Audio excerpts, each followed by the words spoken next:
دوستو، ایک زمانہ تھا کہ دودھ پیتے بچے جب رویا کرتے تھے تو مائیں انہیں بہلانے کے لیے لوری سنایا کرتی تھیں، بچوں کی نظمیں گایا کرتی تھیں، ان کا جی بہلانے کے لیے بچوں کے سے توتلے انداز میں باتیں کیا کرتی تھیں، فضاؤں میں اڑتے پرندے دکھا کر بہلانے کی کوشش کرتی تھیں، پیار بھرے انداز میں بچوں کو کبھی چاند، کبھی پھول، کبھی تارے، نیز طرح طرح کے خوبصورت ناموں سے پکارا کرتی تھیں کہ سننے والے کا دل بھی واری واری ہو جاتا تھا۔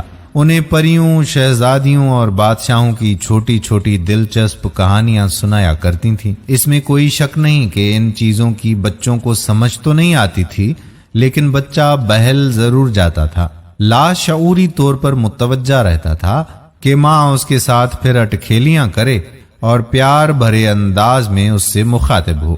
بچوں کو والدین کی محبت کا احساس ہوتا تھا، اپنائیت بڑھتی تھی، احترام اور انسیت میں اضافہ ہوتا تھا، باتوں باتوں میں بچے کئی کچھ سیکھ جایا کرتے تھے۔ یہ تمام ماحول اور طریقہ عین فطری تھا، لیکن جدید دور کی برق رفتاری نے والدین سے بچوں کا وقت بھی چھین لیا۔ اب بچہ روتا ہے تو ماں ٹی وی کے آگے بٹھا دیتی ہے، موبائل پر گیم لگا کر چپ کروانے کی کوشش کرتی ہے، طرح طرح کے کارٹون دکھا کر بہلانے کے نام پر جان چھڑا لیتی ہے۔ یہی وجہ ہے کہ بچہ جب ذرا بڑا ہوتا ہے تو والدین کے ساتھ اس کا تعلق روایتی سا ہوتا ہے، انسیت، اپنائیت، محبت کا وہ عالم جس کے نظارے ہمارے بچپن میں ہوا کرتے تھے۔ بچوں کے اندر معصومیت اور بچہ وقت سے کہیں پہلے معدوم ہو جاتا ہے۔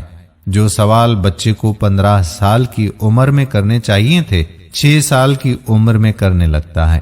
ہم بے شک جدید دور کی تمام ایجادات اور سہولیات سے فائدہ اٹھائیں، لیکن خدا را بچوں کو ان کا فطری ماحول ضرور فراہم کریں، ان کو ان کے بچپنے سے محظوظ ہونے دیں، ان کی تربیت کی ذمہ داری خود اٹھائیں۔ موبائل، ٹی وی یا انٹرنیٹ کے حوالے ہرگز نہ کریں۔